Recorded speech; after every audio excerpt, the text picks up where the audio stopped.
Okay, so let's look at the cello. So we're just going to take a minute and finish up the cello, and then we're going to end this segment, and that should be the whole lesson.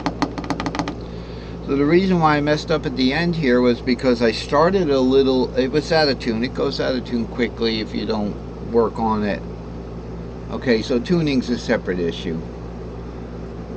I started the scale from the, I guess the second string from the top. Okay, so this is C, this is G, this is D. So it's like a D scale.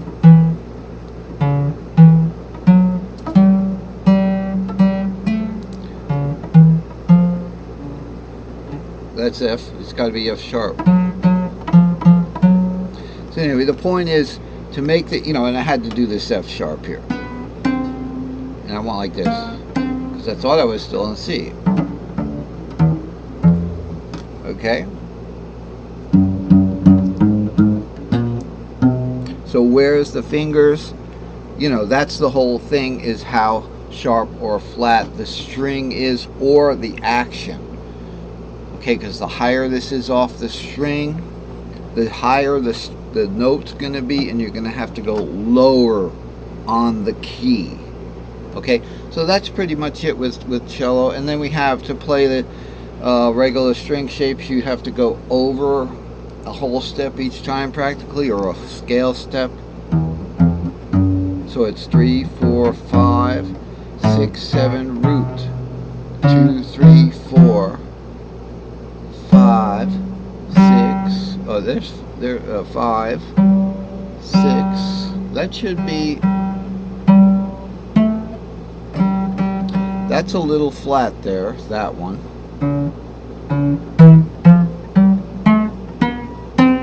Okay. We can even go up a little higher. Forget about the top string. It falls out of tune with these cork tuners. They're tough. You really got to get your hand on it. It's like anybody who's worked with a car. You know, you got to put that wrench in different positions just to turn it a little bit. You have to put your hand in different positions to get an advantage without hurting yourself. But so the point is, do these notes line up? Do they match up? I'll raise the thing up a little bit.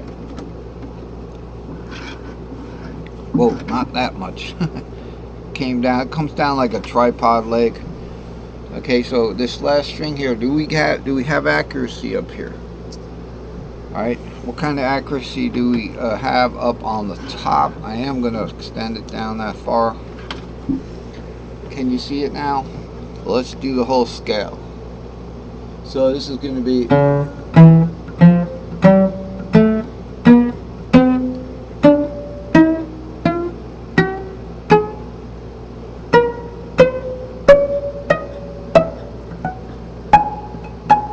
That's an A.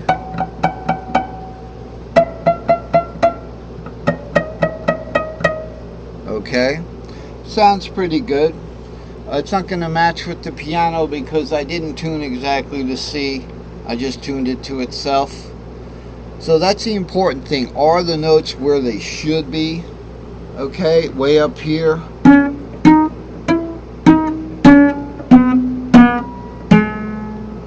As long as you're reasonably in the middle.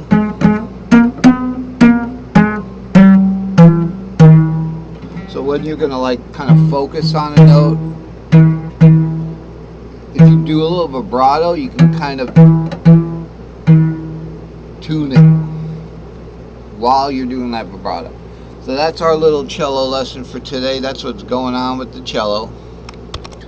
And as you know, with the cello, the string shapes are extended string shapes. So we've got root E, root 2, 3. There's our little Ionian, but we're going to attach to that, interlocked, the Dorian. So it's root 2, 3, D. And then we go up to the next string for the 5, 6, 7 G, which, believe it or not, is right there. Hey, a fifth up, a fifth over. Same thing with guitar, a fifth up and fifth over in string shapes, not in fourths. Okay, in raw note fourths, the guitar goes in fourths, except for the third in between the G and the B string. So that's the way. That's a little cello spot for you. we'll continue on. Okay, let's wrap it up.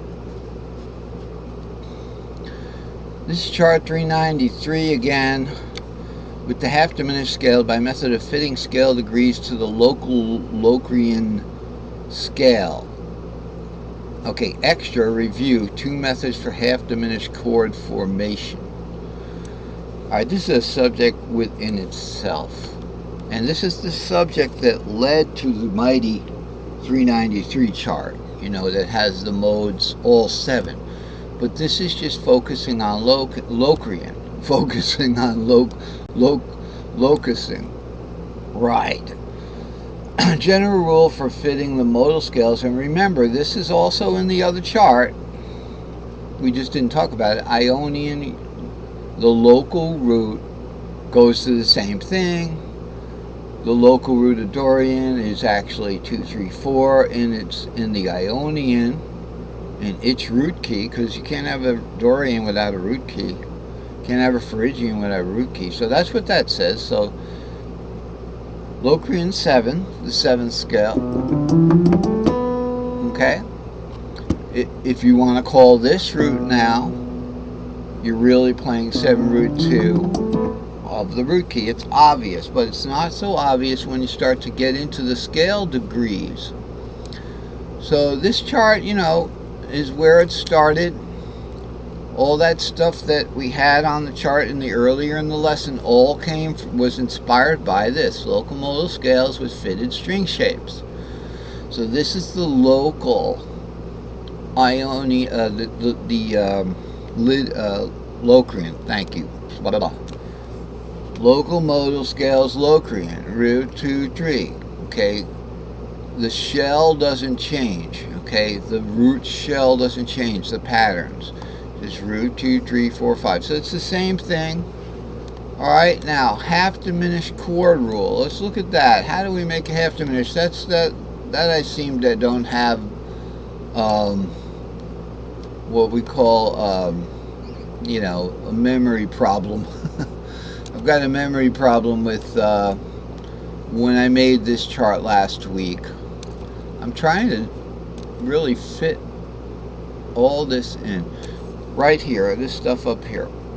Okay, now this is the regular guitar situation here with its string shapes and all that stuff. So we'll raise that up so you can see this. 2 methods.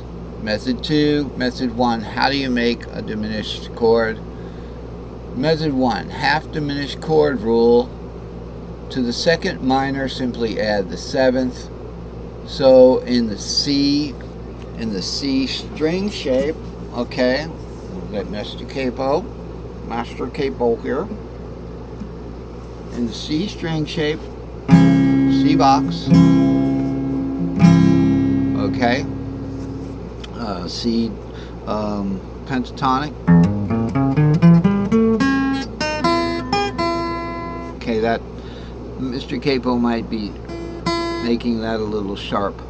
So, yeah, right, blame it on Mr. Capo. Probably my fault. So, D minor would be the Dorian, okay, and we're going to have basically there, we're going to have an A. My A is dark, is a dark blue. It should not be dark sky blue. It should be light blue. That's why I'm looking at it. What's going on? Here's my 7th is the kind of maroon blue, and the 6 is the kind of navy blue, but it should be light blue. Sorry about that. Thought it was the 7, and I'm going, what's going on? But guess what? This is perfect, because we're going to take that 6th in our D minor and go to the 7th with it. So it's going to go like this.